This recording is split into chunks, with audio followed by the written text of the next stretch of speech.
আসসালামু আলাইকুম। আজকে আমি ভীষণ সুস্বাদু করে লাড্ডু বানিয়ে দেখাবো। মাত্র ১০ মিনিটেই তৈরি করা যায়। খুবই সহজ আর খুবই মজার। আর সম্পূর্ণ ইউনিক হবে। আশা করছি আপনাদের কাছে খুবই ভালো লাগবে। তাহলে চলুন বেশি কথা না বাড়িয়ে শুরু করি।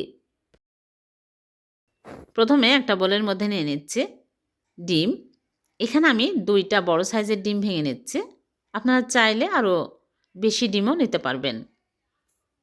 ২ টা ডিম দিয়ে কিন্তু অনেকগুলো হবে। স্বাদমতো লবণ দিয়ে দিচ্ছি। আর এখানে এলাচি গুঁড়া নিয়েছি সামান্য পরিমাণে। এখন আমি দিয়ে দিচ্ছি গুঁড়া দুধ ১ কাপ। গুঁড়া দুধ বেশি দিলে খেতে আরও বেশি টেস্টি হবে। এখন ভালো করে ফেটিয়ে নিব। এই লাড্ডু যদি একদিন বানান বারবার বানিয়ে খেতে ইচ্ছে করবে, এতটাই মজার হবে। তারপরে কনডেন্স মিল্ক দিয়ে দিচ্ছি। এখানে পরিমাণ মতো দিতে হবে।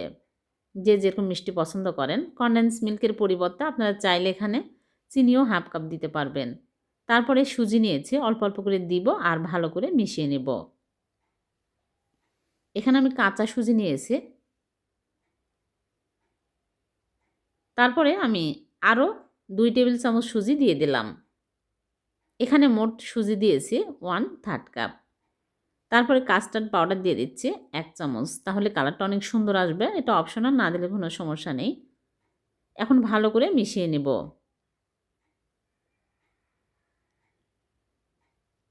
ভালোভাবে মেশানো হয়ে গেলে এক সাইডে রেখে দিচ্ছি।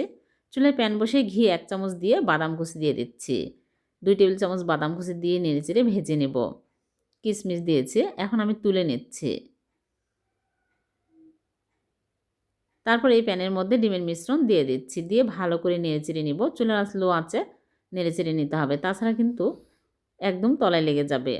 আর এখানে লিকুইড দুধ নিয়েছি 1/2 কাপ, অল্প অল্প করে দিয়ে ভালো করে নেড়েচেড়ে নিব। বেশি দুধ দেওয়া যাবে না। ভালো করে নেড়েচেড়ে একদম ঘন করে নিতে হবে। তারপরে ভাজা বাদামগুলো দিয়ে দিচ্ছি।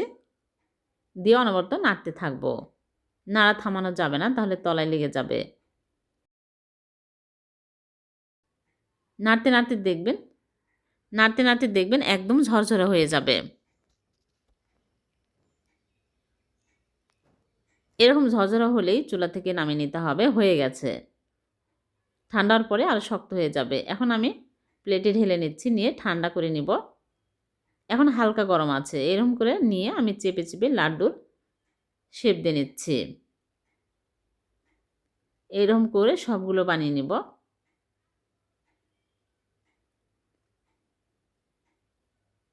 হয়ে গেল ভীষণ মজার ডিমের লাড্ডু। আমি একটা ভেঙে দেখাচ্ছি কতটা মজার হয়েছে। খুবই টেস্টি হয়। ছোট বড় সবাই অনেক পছন্দ করবে। ভিডিওটি যদি ভালো লেগে থাকে লাইক, কমেন্ট, শেয়ার করতে ভুলবেন না। অন্যকে দেখার সুযোগ করে দিবেন। আর এরকম সহজ নতুন, নতুন রেসিপি পেতে আমার চ্যানেলটিকে সাবস্ক্রাইব করে রাখবেন।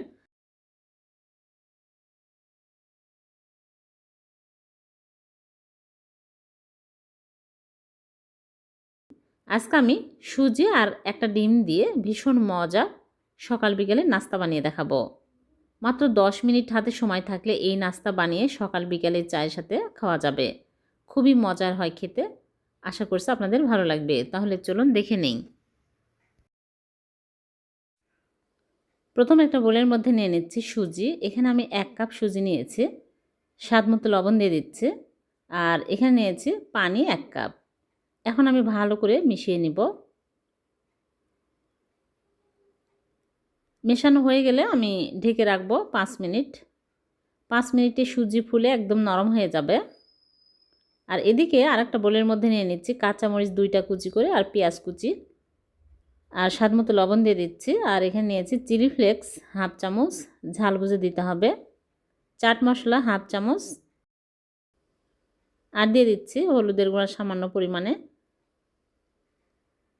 এখন আমি ভালো করে কষলে, কষলে মাখিয়ে নিব।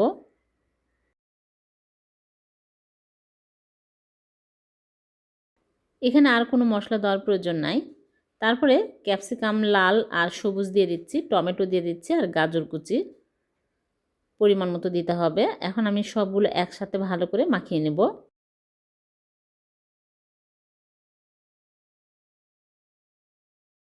মাখানো হয়ে গেলে একটা ডিম দিয়ে দিচ্ছি।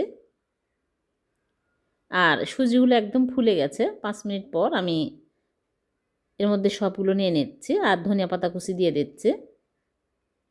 এখন আমি এর মধ্যে ময়দা দিয়ে দিচ্ছি 1/3 কাপ, দিয়ে ভালো করে হাত দিয়ে মাখিয়ে নেব।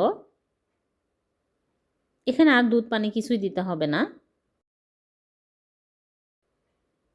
ভালো করে মাখিয়ে নিয়েছি। এখন আমি এখানে ইনো নিয়েছি। ইনো প্যাকেট থেকে অর্ধেক প্যাকেট দিয়ে দিলাম। দিয়ে সামান্য পরিমাণে উপরে পানি দিয়ে দিলাম। দিয়ে ভালো করে মিক্স করে নেব।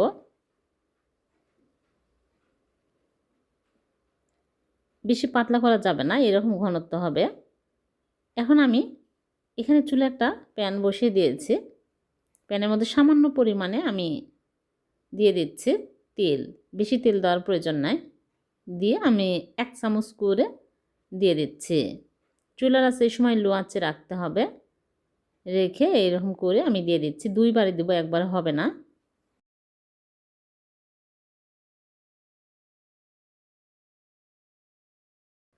তারপরে 3-4 মিনিট পরে আমি উল্টিয়ে দিচ্ছি। এক পাশ হয়ে গেলে অপর পাশ উল্টে দিতে হবে। এই প্যানগুলোতে নাস্তা বানানো খুবই সুবিধা হয়। সকালে ঝটপট এই নাস্তাগুলো বানিয়ে খাওয়া যাবে। সকাল বিকেলে এই নাস্তাগুলো খুবই তাড়াতাড়ি হয়ে যায়। সকালে খুব তাড়াহুড়া হয়, এই নাস্তাগুলো ঝটপট বানিয়ে চায়ের সাথে খাওয়া যাবে। ভিডিওটি ভালো লাগলে লাইক, কমেন্ট, শেয়ার করতে ভুলবেন না। আর এরকম সহজ নতুন নতুন রেসিপি পেতে আমার চ্যানেলটিকে সাবস্ক্রাইব করে রাখবেন। আমি একটা ভেঙে দেখাচ্ছি কতটা নরম তুলতুলে হয়েছে। খুবই মজার হয় খেতে, খুবই কম সময়ে হয়ে যায়। আবার দেখা হবে নতুন কোনো রেসিপিতে। আল্লাহ হাফেজ।